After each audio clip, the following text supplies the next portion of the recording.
In today's video, I go out with the old and in with the new on this 1984 Kaypro IV computer.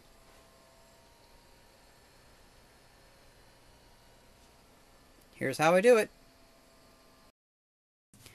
Well guys, I think it's about time I start my Kaypro IV project. For quite a while I've been collecting the components for it, and I think I have almost all the parts. At least enough parts to make it functional. I don't have a 12-volt power supply to run off a battery, but it can run off being plugged in like this one does originally, because these Kaypros never had batteries in them. I have a dual-core motherboard. What? When I went like that, it worked. That's why I'm thinking it's probably just a loose pin that's in here. Anyway, what I'm going to be doing is I'm going to be putting all these new components inside this computer and taking out all these components and putting them into like a wooden case. So at the end of the day, I'll end up with two computers. I'll end up with the CPM Kaypro innards in like a wooden case, and then I'll end up with this in there, so this is a fully functional computer. That's weird that that turned on all of a sudden. It's a weird computer. Yeah. It's not registering the floppy drives properly though, because it's always on. Oh well. Well anyway, let's get started. So here's what we have. We have the Kaypro computer with the keyboard that fits into it like this.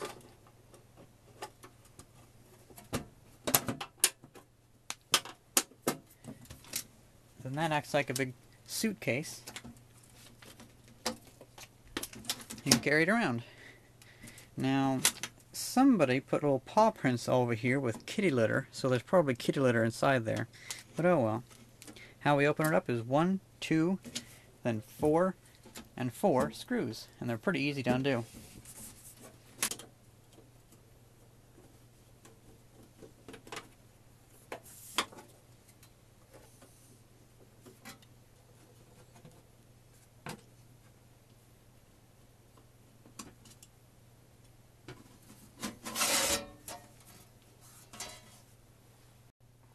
So we have our disk drives, our monitor, which is right now probably charged, and it'll probably shock me quite a bit because I just had it on. Here's the entire motherboard. We have our power coming in, and we have our video going down to the tube. You can see there's the tube controlling board right there. It's pretty small. And on the back is the power supply. The case is made out of very strong aluminium, so it's pretty nice. Now we gotta take this off. Looks like one screw is already missing.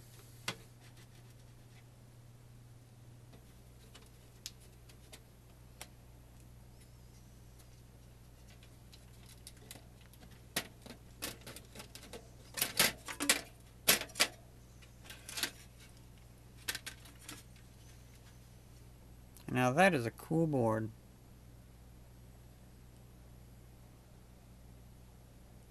That'd be the CPU, the Z80.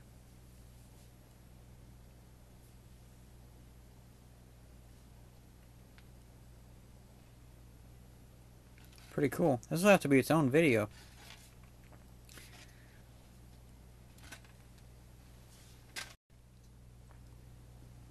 So the front LED is connected up to this connector, which I think is just 3 volts or so. Oh, it's the reset, and it's the power, and that goes down to the main power supply, I think. Well, I was thinking I might have to cut this wire so I could still use this LED, but it just has a little connector that connects to the back pins of the LED. That's pretty cool. So I don't have to cut that after all. I don't even have to break this zip tie.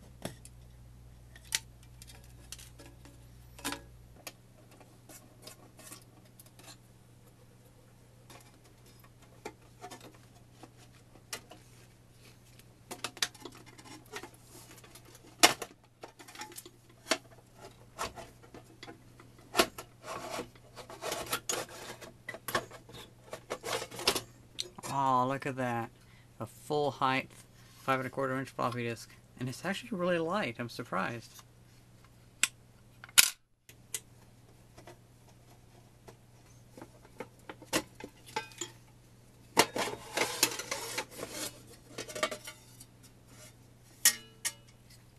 Huh. Made July 10th, 1987. So maybe this is younger than I thought.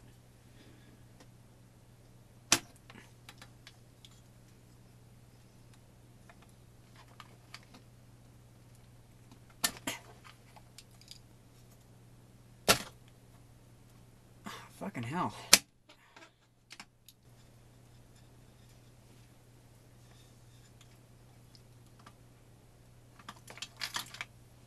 Now I'm going to try and discharge the tube by connecting this little jumper right here to here. Because see, what happens is I believe there's a charge builds up between this connector right here and the ground.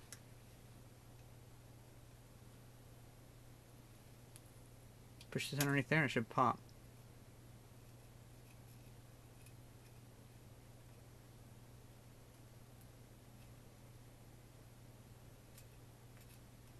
I think there's a tiny spark there.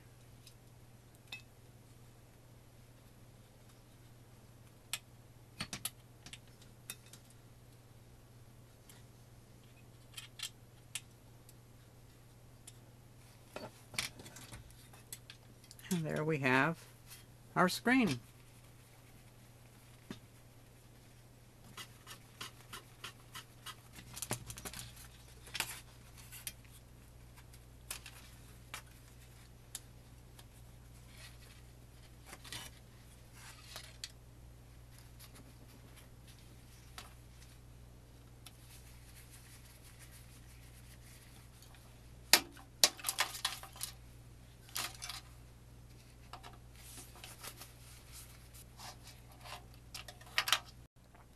And there we have it. The Kaypro is completely taken apart.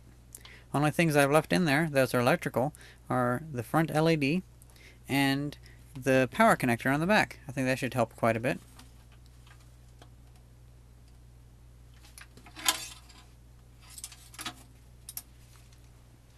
And I'll put this stuff into boxes with styrofoam and stuff around them and packing peanuts to make sure they stay safe until I build the case to put them into.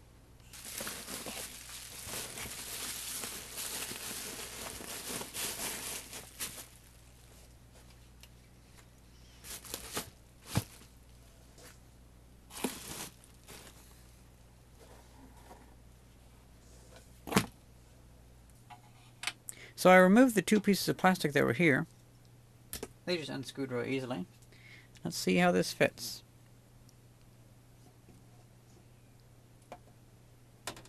Looks like it'll have plenty of room.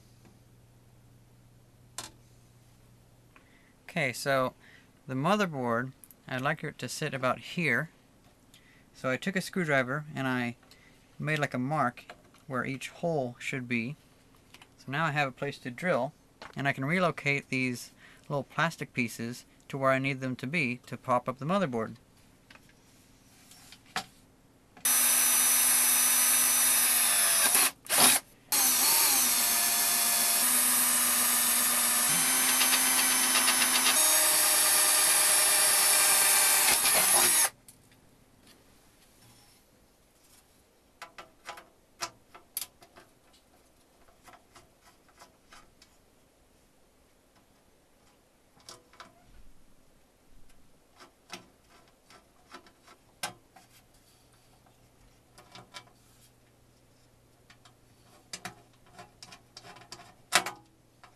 So now all the spacers are realigned to fit the new motherboard.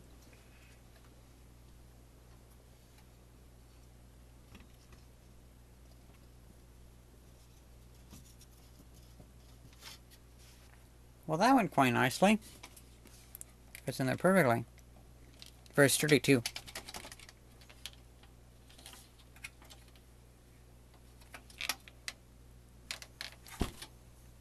Now I'm running into the issue of how to hook up the power supply, because I've never really taken into account that power supplies only have like 4 connectors on one side. So I guess I'm going to have to make it to where I can bolt to one side so I can have it like right here.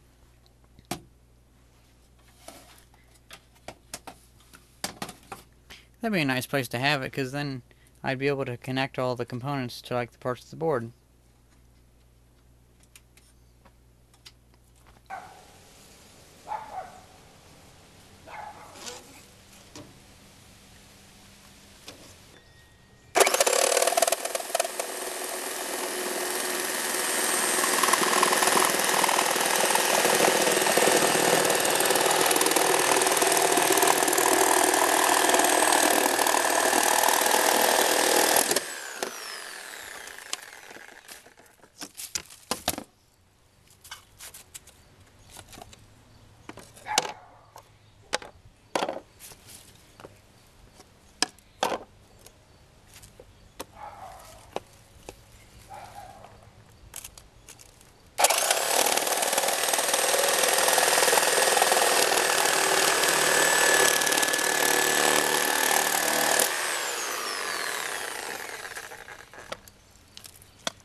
So now that we have the 4 holes drilled into the plexiglass, we can mount it onto the 4 connectors that held the CRT screen on there.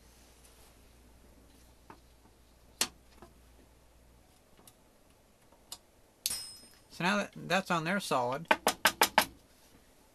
we can take the LCD screen, and that'll be right there. Now what I'm going to do is I'm going to take some of this black plastic here, and we'll cut out the same shape as this plexiglass. So then I'll put this black plastic over it, like so. And the 4 screws will go through this also, helping to sandwich the screen, the LCD screen, up against the plexiglass and mount it securely to the frame.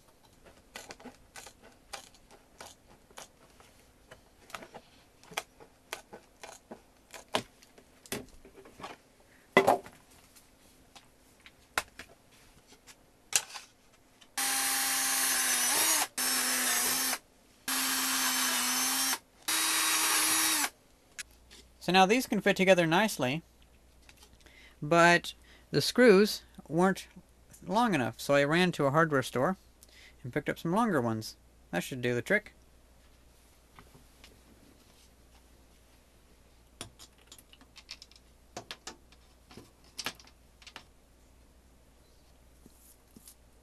Now it's time to insert the LCD screen.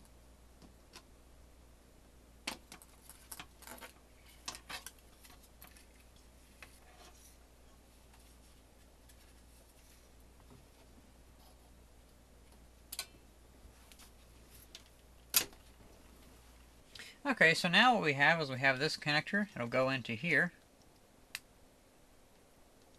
That's the main LCD control panel. Now unfortunately for the HDMI connector, I can't plug it in there unless I take out the graphics card.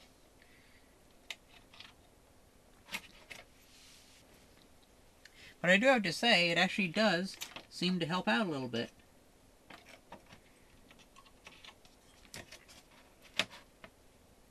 Because without that there, this graphics card wobbles back and forth because it doesn't have anything holding it right there.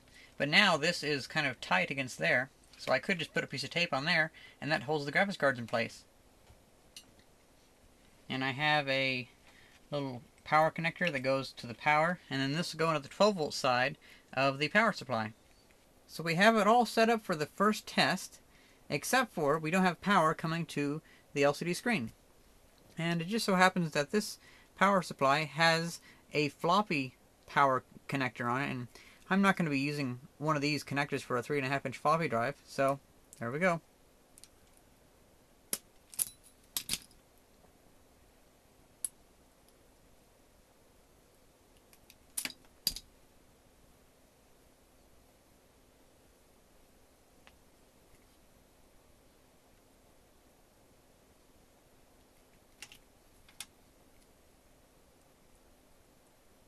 Now this is coming along nicely. It's become quite light too. When you take out the CRT tube and the two full-size floppy drives, it gets pretty light. Well, let's turn it on.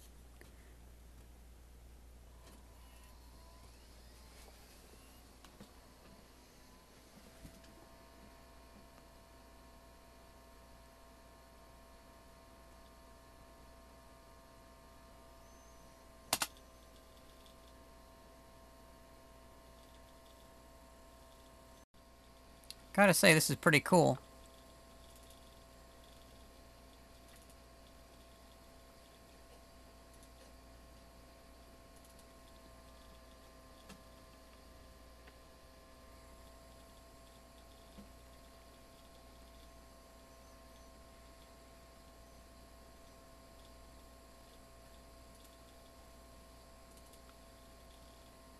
It booted up pretty fast.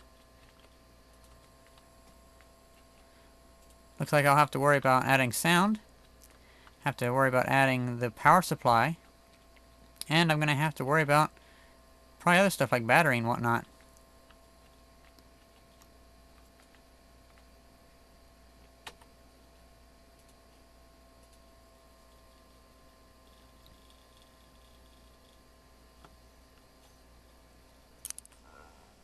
But yeah, I'm pretty happy with this. This is a very nice first step for this computer.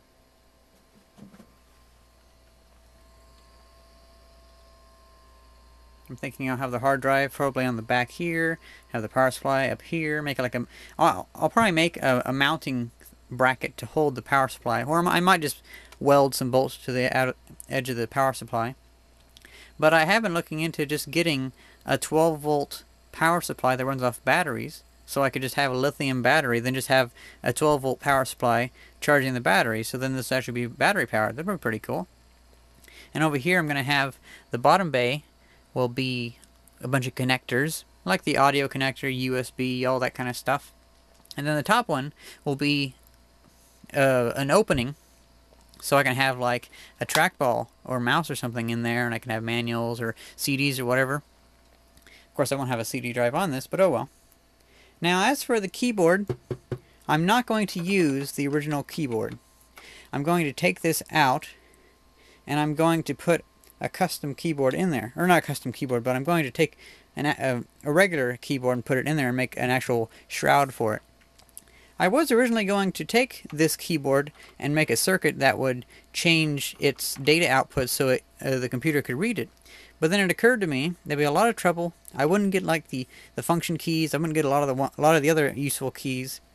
And also, whenever I take all the components from this computer, these components right here, whenever I take these ones and put them into their own computer, well, then I won't have a keyboard for it. So I'm going to take out this keyboard part, and we'll put it in with that, so it'll still be a functional computer. And then I'll actually take one of these, take the circuit board and all the keys out, and put it in there. So now I'm going to be looking for a computer keyboard that is black, similar to this. I guess I could always change the keys, like take keys off this one and put it on that one, but I don't know. Either way, hope you guys enjoyed this video, and thanks for watching. See ya!